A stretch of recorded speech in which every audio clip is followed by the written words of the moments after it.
संभाग के अंदर भारतीय जनता पार्टी इन चुनावों में बम्पर वोटों के साथ जीतेगी। कश्मीर घाटी के अंदर भी भारतीय जनता पार्टी का कमल का फूल खिलेगा।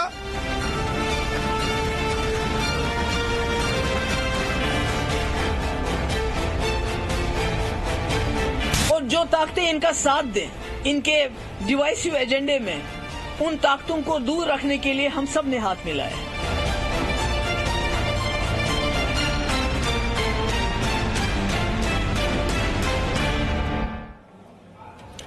तो डीडीसी चुनाव के 280 सीट पर मतगणना जारी है। इस वक्त रुझान आप देख रहे हैं डीडीसी चुनाव के शुरुआती रुझान में अब बीजेपी काफी आगे हो गई है। 14 सीट पर बीजेपी आगे चल रही है। 5 सीट पर गुपकार गठबंधन, गुपकार गैंग आगे चल रहा है। 6 सीट पर अब कांग्रेस आगे चल रही है। पहले कांग्रेस का खाता नहीं खोला था, लेकिन इस वक्त 6 सीट पर वो आगे चल रही है। 7 सीटों पर अन्य पार्टियों को बढ़त है। इस वक्त के ये शुरुआती रुझान आप देख रहे हैं, लेकिन शुरुआत में क्योंकि पोस्टल बैलेट की गिनती भी हो रही है, उसके बाद जब ये आगे रुझान नतीजों में तब्दील होंगे तब देखते हैं कि तस्वीर किस तरीके से बदलती है। क्योंकि जैसा हम ये कह रहे हैं, कश्मीर में एक ये नए लोकतंत्र का चुनाव है। जिस तरीके से प्रत्याशी तरीके से लोग घरों से निकले, भले ही कुछ अलगाववादी ताकतों के ये कहने के बावजूद कि देखिए कश्मीर में लोकतंत्र नहीं है, कश्मीर में दोबारा 370 आना चाहिए और ना जाने ऐसे कौन से एजेंडे आए, लेकिन उसके बावजूद लोग सड़कों पर निकले। लोग विकास चाहते थे। 50% से ज्यादा वोटिंग हुई। 20 जिलों में मतगणना इस वक्त चल रही है। 4181 उम्मीदवारों के भाग्य का फैसला होना है।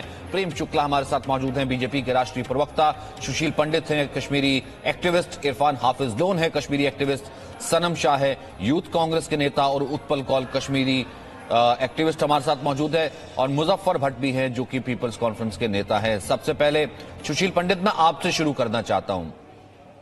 एक वो कश्मीर जो उस वक्त आपके सपने में आता है, आपने छोड़ा था जब वो देखा था, एक कश्मीर जो इस वक्त इस विकास की दिशा में आगे जा रहा है। और आज डीडीसी डेवलपमेंट काउंसिल के चुनावों की ऐसी गिनती जब आप देखते हैं सामने आते हुई, पहले चुनाव देखे फिर अब ये जो गिनती देख रहे हैं, ये कैसे बदलते कश्मीर की तस्वीर है? कश्मीर चुनावों से बदल पाता तो बहुत अच्छा होता। चुनाव हमारी लोकतांत्रिक प्रक्रिया का एक बहुत महत्वपूर्ण अंग है, लेकिन केवल चुनावों मात्र से सब समस्याओं का हल नहीं होगा।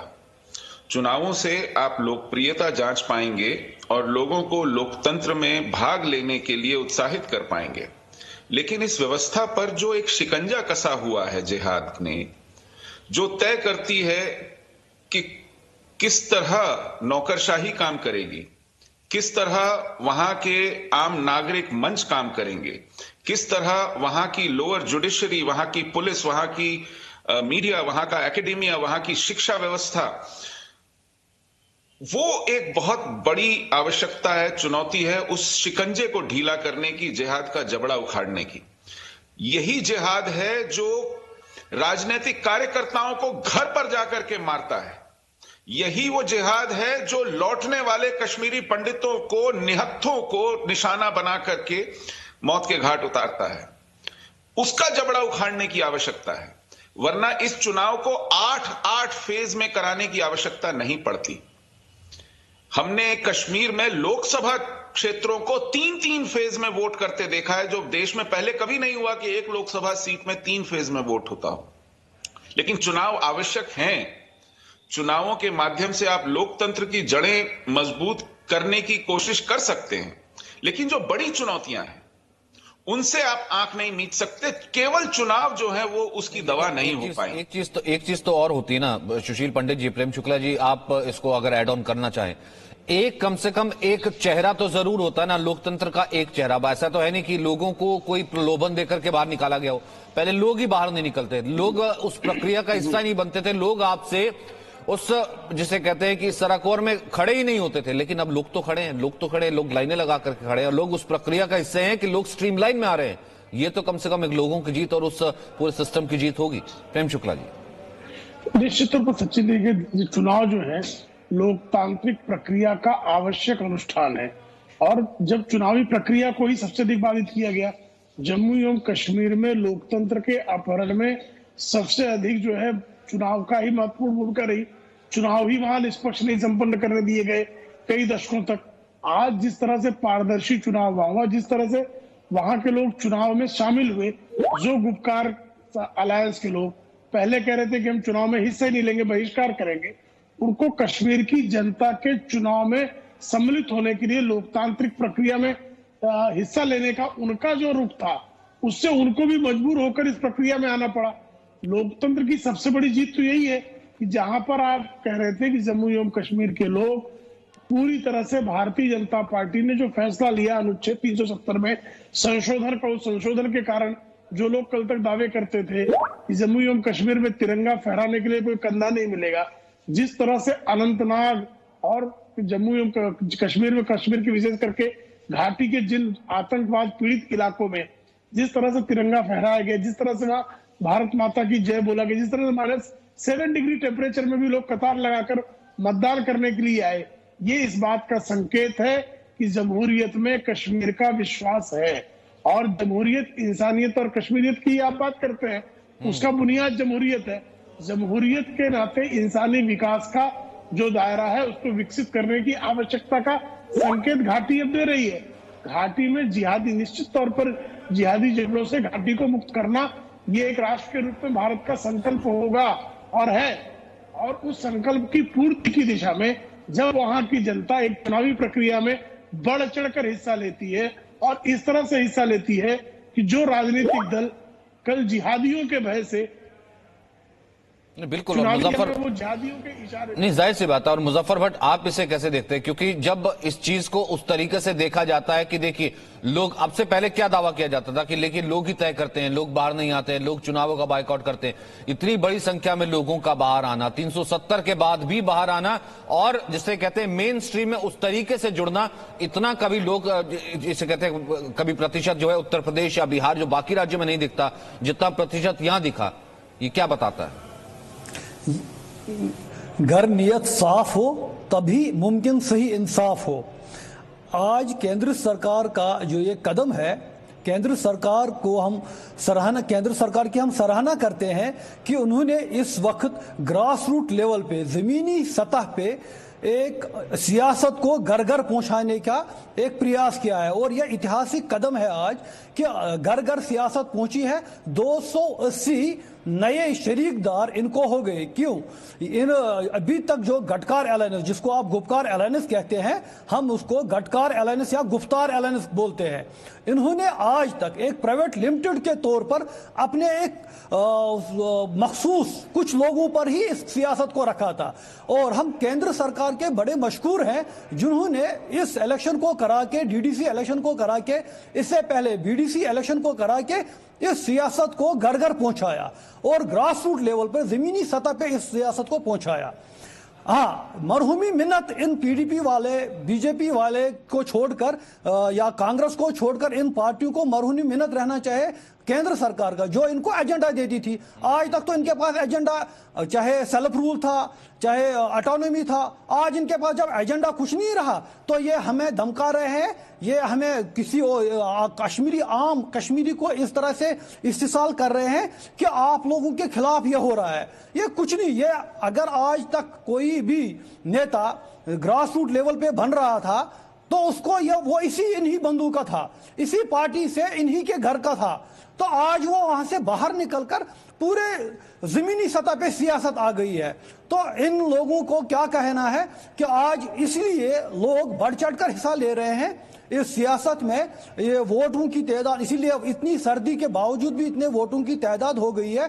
वजह यही है कि लोगों को घर घर सियासत पहुंच गई है और उनको कम से कम समझ भी आ गया, और उनको कम से कम समझ भी आ गया, इरफान हाफिज लोन, कि वो तस्वीरें जब आती थी ना, जब एक पिता आता हुआ या फिर उसके परिवार का कोई सदस्य आते हुए अपने किसी बेटे की जो है, अपने किसी बेटे के पार्थिव शरीर या लाश के साथ खड़ा होकर के ये कहता था कि तुम यहां पर आए हो करने के लिए यहां पर अफसोस, जबकि तुम्हारे अपने बच्चे कहां हैं, वो बाहर पढ़ते हैं। तुम पत्थर देते हो आम लोगों पर, स्कूल जलाते हो आम लोगों का, और खुद रहते हो सिक्योरिटी में। उनकी दुकानें बंद हुई हैं, ये लोग बाहर आए हैं। तो आम कश्मीरी को पता है आखिरकार अब से पहले उसका दुश्मन कौन था। वो अलगाववाद उसका दुश्मन था, जिसकी दुकान आज कश्मीरी ने ही बंद की है। इरफान हाफिज लोन, हमने पिछले 70 साल यहाँ इलेक्शन देखे, लोकसभा के चुनाव हुए, असेंबली के इलेक्शंस हुए, पंचायत के इलेक्शंस हुए, लेकिन कश्मीर समस्या रही। आज अगर लोगों ने भाग भी लिया चुनाव में परसों ही आपने देखा हमारे एक पुलिस वाले जो बेचारे मारे गए। तो यहाँ पर जिस तरीके से इलेक्शन हुए 70 साल में, अच्छी बात है, विकास के लिए इलेक्शन है, गुड गवर्नेंस के लिए इलेक्शन है, लेकिन इसे आप कश्मीर समस्या का जो हल है, राजनीतिक हल है, उसको विकल्प नहीं मान सकते हैं। 70 साल इलेक्शन हुए, जम्मू कश्मीर में देखा, लेकिन कश्मीर समस्या जो है नहीं अभी तक सुलझ गई। तो आप ये कतई ऐसा ना कहें कि कश्मीर में जो 30 साल से लोग यहाँ पर मर रहे हैं, खून बह रहा है, चाहे सेना के लोग हमारे मर रहे हैं, चाहे निर्दोष शहरी मर रहा है, कोई भी मर रहा है, इंसानियत का कत्ल हो रहा है, और इलेक्शन उस मसले का हल नहीं है। जहां तक वो कश्मीर समस्या का हल नहीं है, और जहां तक इलेक्शंस का ताल्लुक है, मैं आपको ये बताना चाहता हूं, डेमोक्रेसी, लोकतंत्र का केवल मतलब इलेक्शन नहीं है। लोकतंत्र का मतलब है कि किसी भी मसले पे अगर आप कोई फैसला लेते हैं, अवाम को आपको विश्वास में लेना है। लेकिन भारत सरकार ने उस लोकतंत्र का कत्ल किया जब उन्होंने हमसे धारा 370-35A छीना, हमारा झंडा, हमारा संविधान, हमारी पहचान, हमें उसे महरूम किया, और वो भी हमें विश्वास में नहीं लिया। आप कोई होनालुलु में रहते थे? नहीं, आप किसी कोई दूसरे मुल्क में रहते थे? जब एक मुल्क में रहते थे, जिस मुल्क का पासपोर्ट है, जिस मुल्क में खाते थे, जिस मुल्क की बात करते थे, जिस मुल्क की फौज आपकी रक्षा करती थी, उसी मुल्क के झंडे तले आप रहते थे, कब तक ब्लैकमेलिंग चलते रहती? और आम आदमी, मुझे एक बात बताइए, नहीं मुझे बताइए ना कि आम आदमी का फिर क्या है इसमें? सनम शाह पर फिर आम आदमी ने तो इसी चीज पर मोहर लगाई ना, आम आदमी ने तो इसी चीज पर मोहर लगाई ना। उत्पल कौल साहब, फिर आम आदमी ने तो इसी चीज पर मोहर लगाई ना कि वो लोग जो अब भी गुपकार गैंग हो या फिर कुछ असलगाबादी हो, वापस आ गए तो 370 ले आएंगे, या इरफान हाफिज लोन जैसे लोग जो ये कह रहे हैं कि आपने धोखाधड़ी कर दी 370 की। के बारे में जो बोलेंगे हम उस बात मैं आपको बताना चाहता हूँ। बोलिए सर, बोलिए, कौन सा बोलिए। ऐसा है, हाँ, मैं मानता हूं कश्मीर का एक बहुत बड़ा मसला है, जो मसला हमने सॉल्व करना है, वो मसला है पीओके को हम कैसे कश्मीर, जो पाक ऑक्युपाइड कश्मीर है, गिलगित है, बल्तिस्तान है, खूंजा है, चित्राल है, उसको हम कैसे इंडिया के साथ मिलाएंगे, और जम्मू कश्मीर जो शाहदरा है उसको कैसे हम, पीओके को कैसे हम कश्मीर के साथ, भारत के साथ कैसे मिलाएंगे, ये अब मसला है कश्मीर का। कश्मीर का मसला ये है कि 4 लाख 5 लाख कश्मीरी पंडित हिंदू कैसे कश्मीर वापस जाएंगे, ये एक मसला है कश्मीर का।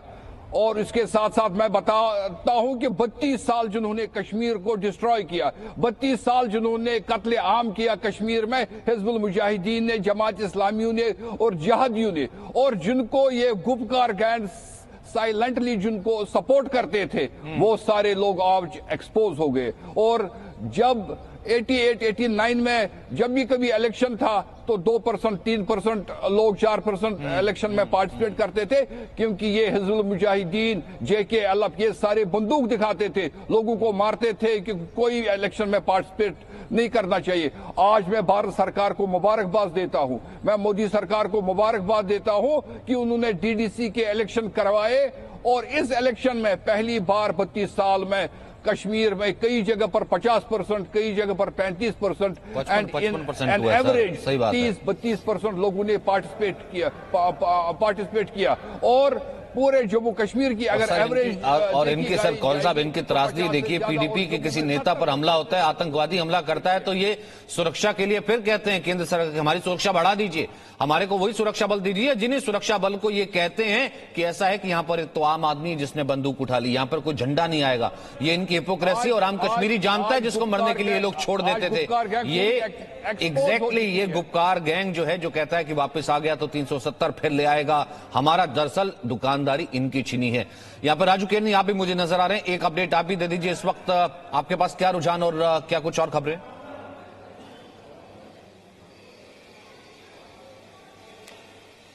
देखिए सचिन, आपको मैं ये बता दूं कि इस समय जो है तकरीबन हर जगह जो है काउंटिंग प्रोसेस जो है वो अब आहिस्ता आहिस्ता जो है जोर पकड़ता जा रहा है।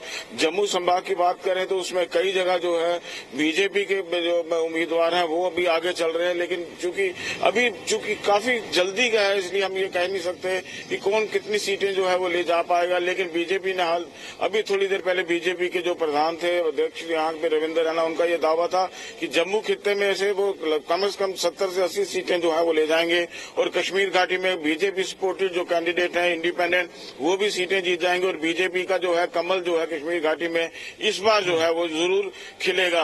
और आपको मैं बता दूं कि चाहे इसका जो भी शाम तक रिजल्ट कोई भी आए, लेकिन यहाँ भी हम गए हैं जितने भी फेजेज 8 फेजेज में इलेक्शन जब हुए तो हमने जिन लोगों से भी बात की उन लोगों का यही कहना था कि वो वोट जो है डेवलपमेंट विकास के लिए डाल रहे हैं और वोट जो है शांति के लिए डाल रहे हैं। यही दो चीजें जो थी लोगों का कहना था, चाहे कैंडिडेट कोई भी हो उसके लिए। जी नहीं, बिल्कुल। और लोगों को धमकाया भी गया, लोगों को बरगलाया भी गया, लोगों को कुछ और भी बताया गया, लेकिन असल में लोगों को मालूम है कि विकास किस तरीके से शुरू होता है। उससे पहले जब ब्लॉक स्तर का इलेक्शन हुआ था और अब ये डेवलपमेंट काउंसिल का जो इलेक्शन हो रहा है उससे साफ पता लगता है कि लोग आखिरकार चाहते क्या है और लोगों ने उसी पर एक नए लोकतंत्र पर ही मोहर लगाई है।